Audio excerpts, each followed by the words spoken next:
Mbadde mulaba oluusi n'oluusi ku mikutu nga simanyi kyayinza n'okufukamira. Oluusi aba n'eddalu naye eddalu bwe liba nga likuyamba olwo yatukwatira ku beekyejo. Tiimu yange y'amawulire n'eŋŋamba waliyo full figure abakutteko n'abasobola. Weebale gendera awo. Newspack channel kwoli webale kuba nti ogyekuumiddeko. Katugatandikirawo tutandikire wa Susan Makula akwasa ne Pastor Aloysius Bugingo. Ka video kano ke twagala okubeera nga tukuwa munange Susan Makula abadde mu kulanya. Bakuyita kulanya. Munange kutambula ng'Omuganda naye ebigambo ne bigenda ne bimubula naye nga womanyi nti ye yajja amazeeko amaze n'abeera nga ate munange amalako.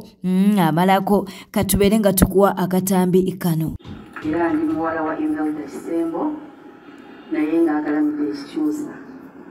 Ndi muzzukulu wa George William. Ndi muzzukulu wa George William. Nange musasire.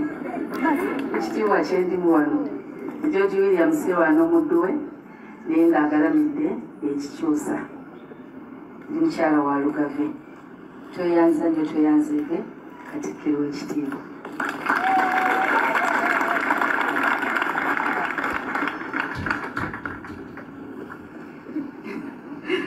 Banange munsaasire olw'entiisa eri mu kifo kino siyinza kwerabira essaala yaffe gye tusaba ng'Abaganda n'Obuganda bwonna ne Uganda yonna eya Ssaabasajja awangaale ne maama Nnabagereka agerekera Obuganda.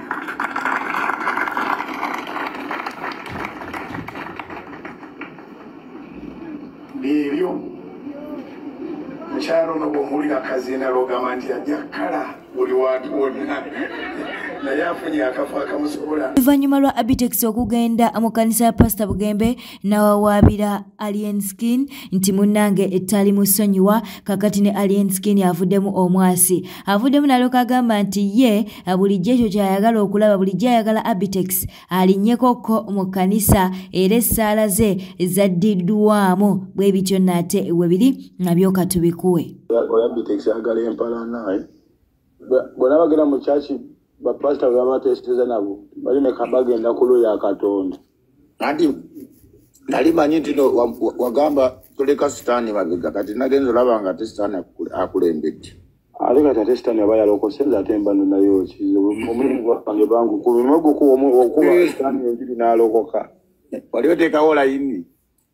Jasi nali nkola mulimu gwange mu lukujjukujju kulaba nga omusajja ayingirako mu kyaki osanga aneenenya.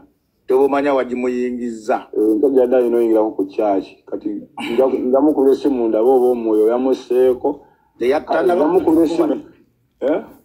Mwoyo tanaba kumukkako wadde kubanga yajjamu n'enkukira nagamba wallahi ya Mungu amala kunsasula ssente zange. Kyagala kufiira mu kyaki. Oba tebamukubye bulungi enjiri emumatiza. Leka bantu bakola ku TV. Mademboze bujibuzaabuza naye Abitex ali bubi. Naawe tukumisinga otukolamu ku TV mayinigo tuzanyiremu buyobuzajo bubutanyuma obwa seppi. Olaba ne bagamba oyimba ebiyimba ebigwa mu nnaku bbiri. Nabirako ggwe. Ensonga z'omwana wa Phoebe munnange zikutte wansi ne waggulu. Phoebe jjukira nti omwana we azenga amukweka era abasinga tebamumanyi. Kaakati munnange waliwo eyasooberedde n'abeera ng'ate afulumya ekifaananyi ky'omwana. Screenshot ne zifuluma ez'ekifaananyi eky'omwana. Kaakati buli omu ayogera bibye. Katukuwa obutambi buno. Bulijjo Phoebe akweka omwana we nga mmanyi nti oba ki? Abula Phoebe oli musiru nnyo balakalaawo fekkomu. Omwana wa Phoebe mulungi, tayinaako buzibu. Abaana abato we bato bwe babeera. Kati bulijjo omwana okweka waaki. Mwabali muganti omwana alina amatama manene biki omwana ajja kogga omwana ali herese omwana alina endabirira. Obwana obwammwe kiraka mwabuzaala nga tebulina ndabirira ne buziŋŋama. Naye ng'abaana abato bonna era ky'ovola bwe babatwala mu malwaliro ne bamupima. Nga kira basawo ze baagala teziwera bagamba ddayo oliisa omwana. Omwana atandika okukogga nga atandise okutambula. kuba bw'aba azannya ng'omubiri agukozesa awo omwana n'atandika okusala omubiri abalala bakogga batandise okusoma naye ng'omwana yenna era abasawo bakulagira muliisa obunene tebulina kye bukola ku mwana ate omwana wa Phoebe si ye munene asusse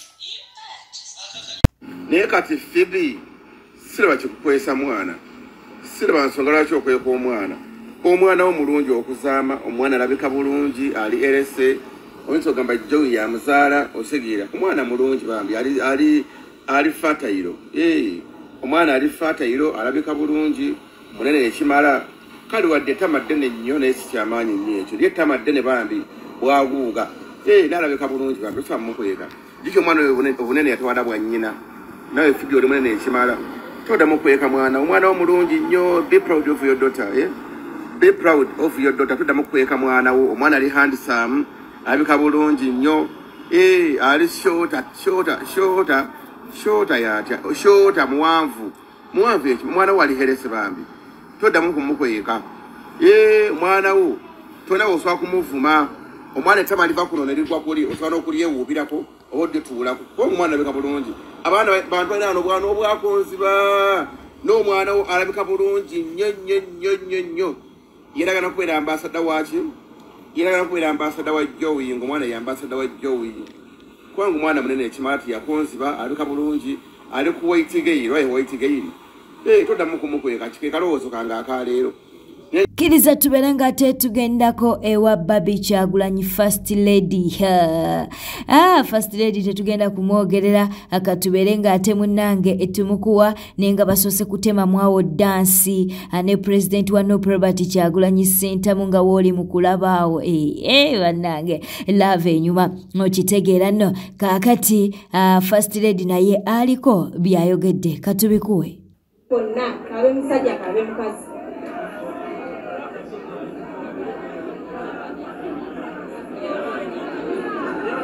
kati omulala eyandibadde abawanga backup ali ku Twitter abagamba ayagala kugenda mu ringi na mwami wange kumukuba mugende mukebere Twitter ye agambye amwagala muli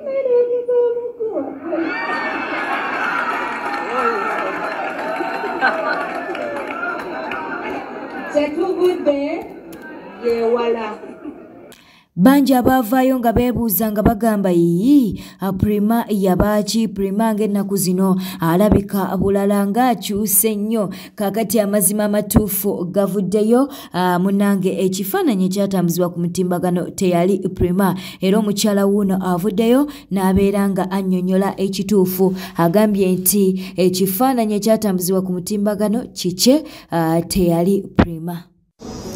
Hello guys, how are you doing? Since Friday, is it Friday or Saturday? People have been asking, is this Prima or whatever? But guys, this is not Prima, this is Alan.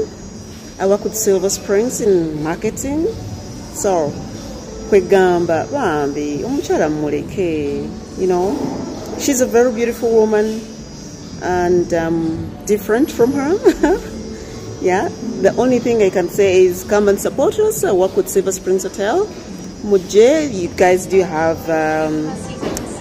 workshops? Do you want accommodation? Mwagale Baga, you know, do you have any kind of function? Bring it to me. Definitely, I will handle you guys.